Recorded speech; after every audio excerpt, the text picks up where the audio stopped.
So I was formally educated in New York and also informally educated in the streets of New York. You know what I mean?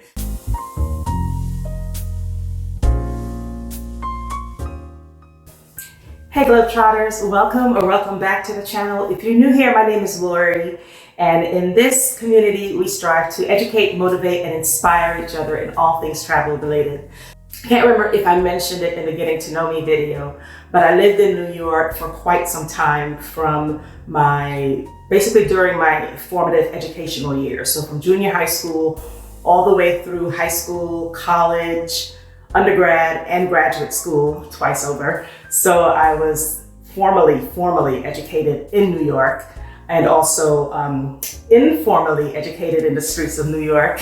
You know what I mean? And so I figured that I would give you guys some a little bit of insight into New York. And I travel back there quite frequently. I still have family there. I still have lots of friends there. And so I try to go back at least 3 or 4 times a year, either for events, because there's phenomenal events that take place there, concerts and plays, of course, Broadway shows, and rare performances by artists that would only stop at major cities. And so, of course, and just to see family and just to see friends. You know, this channel is all about giving you tips on how to save money and how to see places and all of that. If you have a stopover in New York, let's say you're on Google Flights and you're looking at flights and you have options, and one of the stopover options is in New York, and one of the layovers is an overnight layover. If the price is not that different, I would say this is how you can save money and have a chance to see the city. So if you could just get a hotel close to whichever airport that you're stopping over, there are 3 major airports that service New York City. There is LaGuardia Airport in Queens, the borough of Queens. There is JFK Airport, John F. Kennedy Airport, and that is in a different part of Queens, but closer to Brooklyn. And then there is Newark Airport, and that is in New Jersey. So you have LGA, JFK, and EWR. So if any one of those airports has a layover and you can, exit the airport and re-enter the airport with plenty of time to spare to catch your connecting flight, then I would strongly urge you. This is a great way to save money, not have to stay in the city, and definitely get a chance to see some of the great sites in the city. So I've come up with a list, and I've actually come up with 10 things you can do. Yes, 10 things in one day in New York City. I'm gonna give you some extra things you can do if you have a little bit of extra time. Some fun things that I would throw in, some of my favorite spots. Like, of course, if you're in New York, you should definitely eat New York pizza. So I'm gonna give you some of the spots that you should definitely get a slice of pizza from, and it's quite inexpensive, and just some fun things that you can do. So I'm gonna jump right in and give you the list. But before I do, make sure that you like the video if you learned something new, or if you find that you're enjoying the content. Make sure that you subscribe down below. Make sure you hit that notification bell so you don't miss those upcoming videos. Are you ready? Are you ready? Let's go.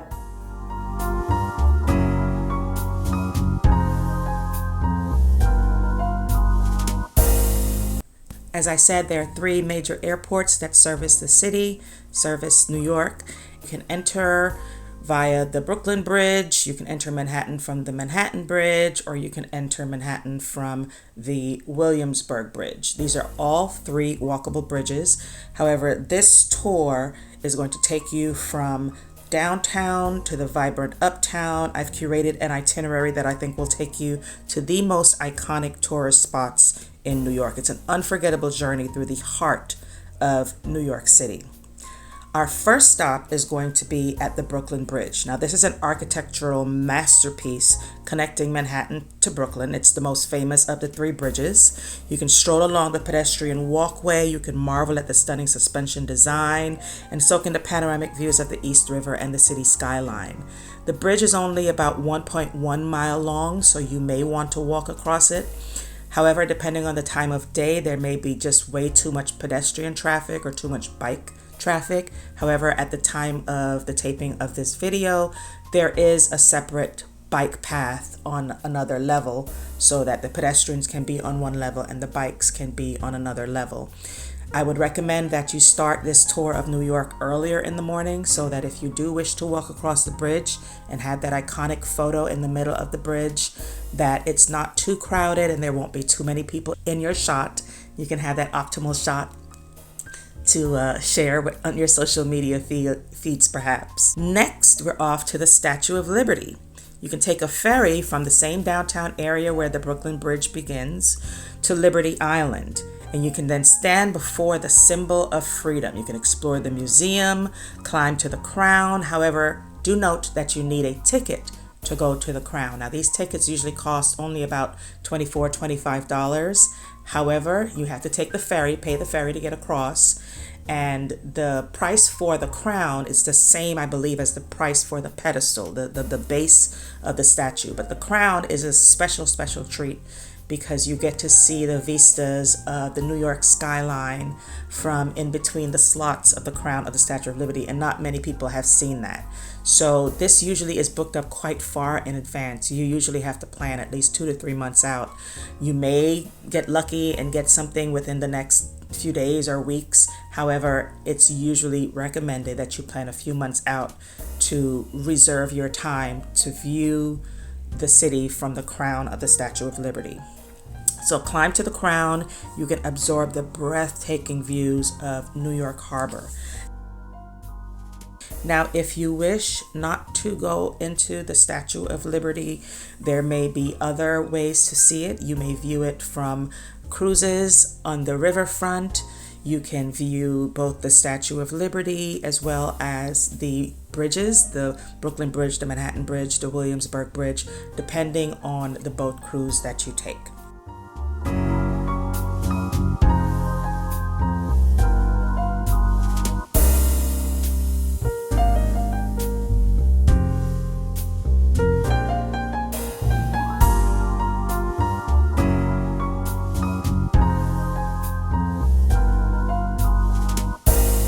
So from the Lady Liberty, we head to the Empire State Building. You're going to ascend to the 86th floor observation deck for an unbeatable 360-degree view of Manhattan.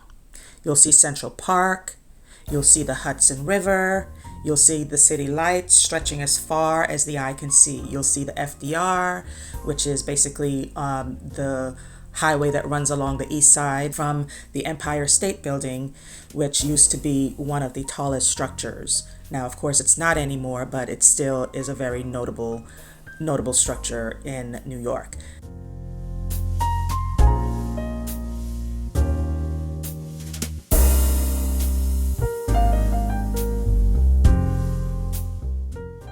So the next stop, you're going to step inside the Grand Central Terminal.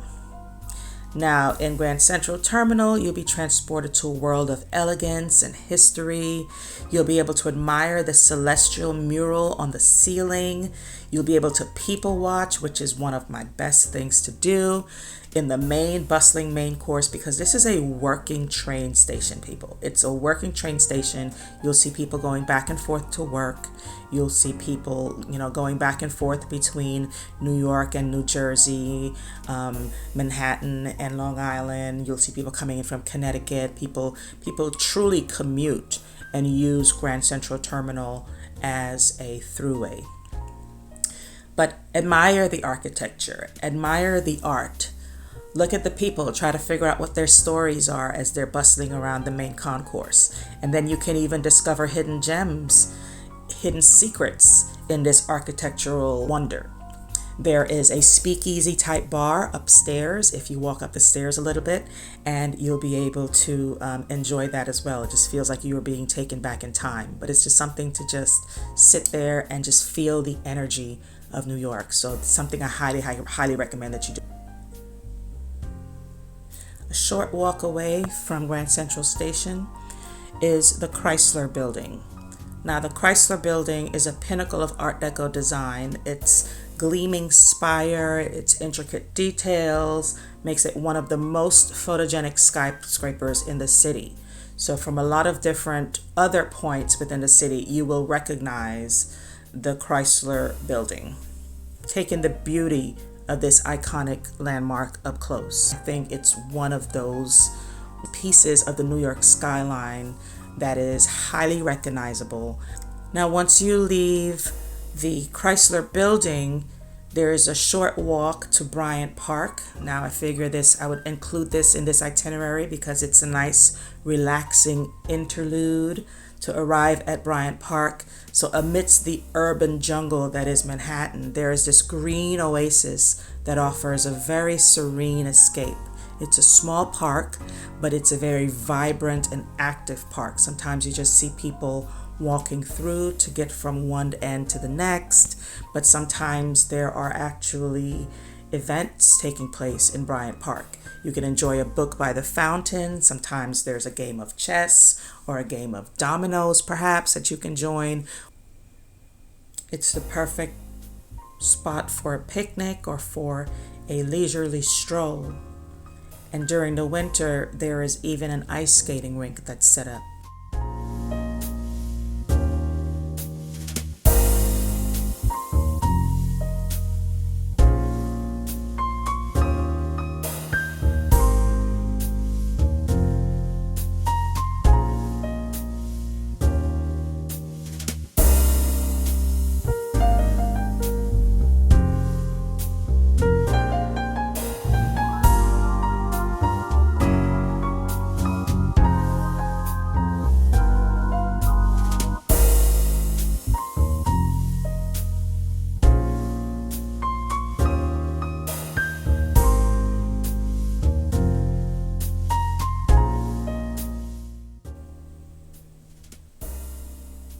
After Bryant Park, we continue north to Times Square. Now, some people will say Times Square, that's for nighttime.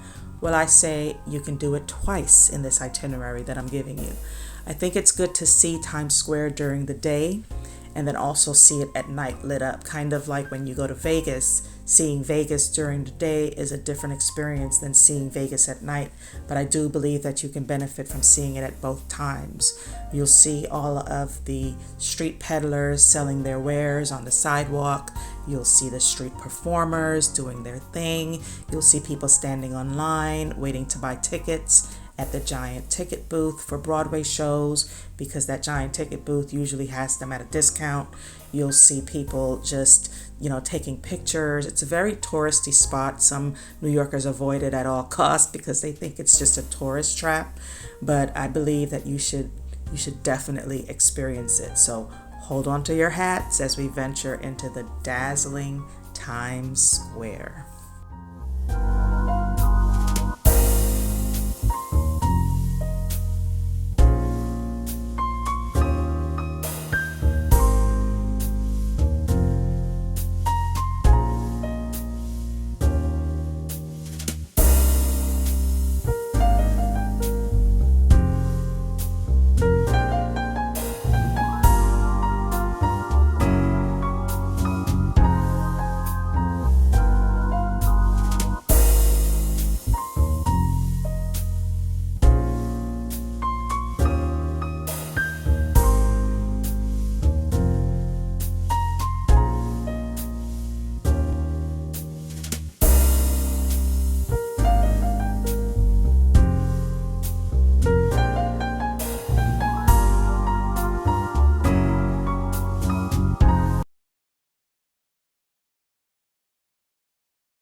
But from Times Square, I want you to walk across a few blocks and get to the Rockefeller Center.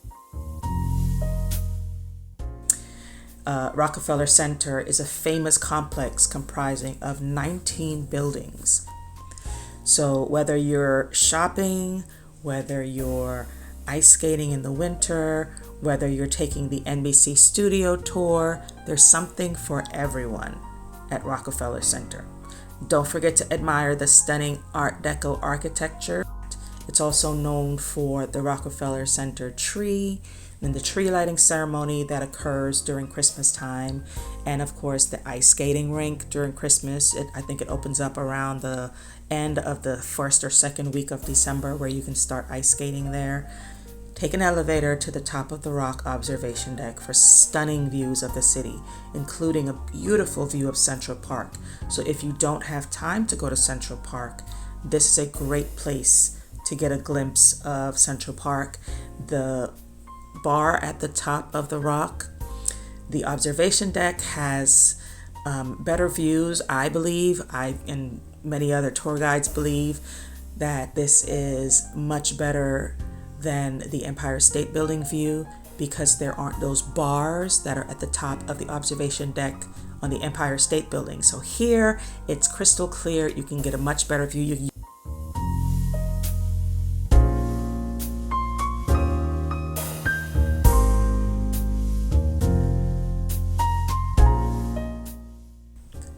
After the top of the rock, our journey takes a somber turn as we visit the 9/11 Memorial. Pay your respects at the reflecting pools that occupy the footprints of the Twin Towers. The surrounding plaza features the names of the victims, honoring their memories, the heroes who died that day trying to save the people who were in those buildings. And then you can also go into the museum. You can go into the newly erected building and you can spend some time in there. So step outside first, go to the reflecting pool just to reflect on all the lives that were lost on that fateful day. And then last but certainly not least, we conclude our tour at the sprawling Central Park. With its tranquil ponds, with its lush lawns, with the iconic landmarks like Bow Bridge, it's a sanctuary in the heart of the city. This is one of the most famous city parks. So if you have the time, explore the paths, rent a rowboat, or simply just bask in the beauty of nature. Lay out a blanket, have a picnic, just lay in the sun soaking up some vitamin D, but explore the enchanting landscapes. It's a sprawling oasis in the middle of Manhattan. Just imagine how large this is.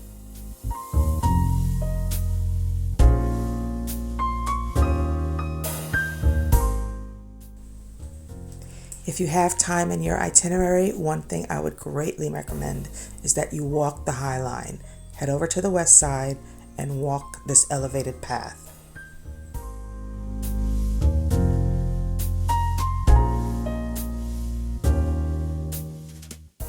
You will end up at Hudson Yards. You can also, like I said, another bonus is to walk across the Brooklyn Bridge if you have time, which is only 1.2 miles. You can view the Metropolitan Museum, which is, the Met, we call for short.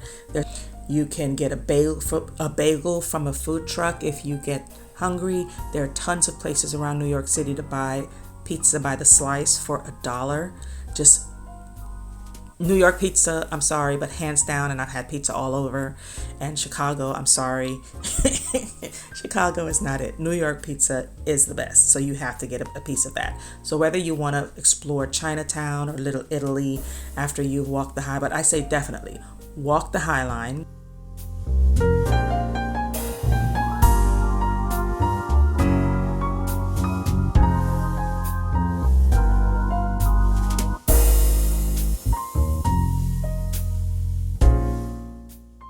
Definitely try to visit a museum. If you can, take in a Broadway show.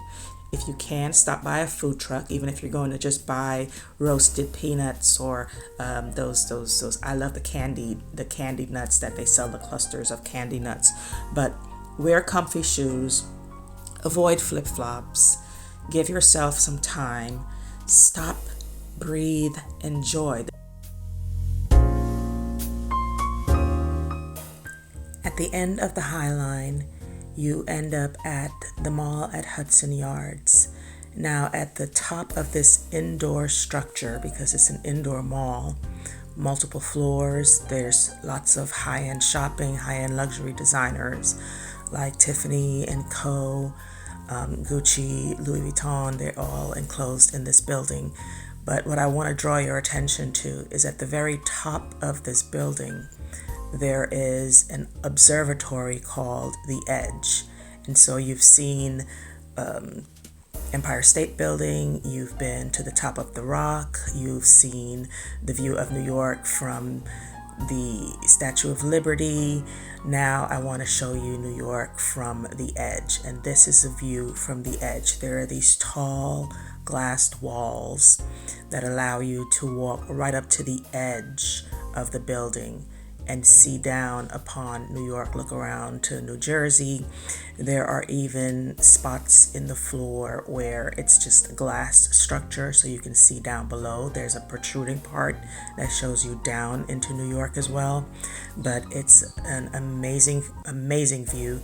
Check the times that it's open. Try to make sure that you go during a time where it's available and the weather is good so that it will be open to tourists going to take really cool pictures. You take really, really, really stunning pictures for your social media feed.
So that's it. I promised you guys that it would be really quick, but also very, very jam-packed. And even though you may have just one day, you can get a lot done and you can see a lot and you can feel like you have been immersed in the city. Now, you won't get a chance to go into the outer boroughs. You won't get a chance to go into Brooklyn unless you walk across the Brooklyn Bridge. You won't get a chance to go into Queens. You won't get a chance to go into the Bronx or go out to Long Island or anything like that, but or Staten Island even. But at least you get a chance to explore Manhattan and you get a chance to get a taste, get some flavor of what it's like being in New York. And it's a little bit of a touristy vibe, this video, but absolutely. But like I said, in the upcoming video, you're gonna get more of a locals vibe and the kind of things that I like to do in the city during the summer. So if you're going to New York City, make sure that you check that out. Make sure you share this video with other people that you know may be interested in going to the city, or people that you know who enjoy travel and like to see this kind of content, because we would love to have you here. This is a new community, but it's a growing community, and I appreciate each and every one of you who come back each week to watch the new videos. Remember to value experiences over things, because travel is the only thing you buy that truly makes you richer. Ciao.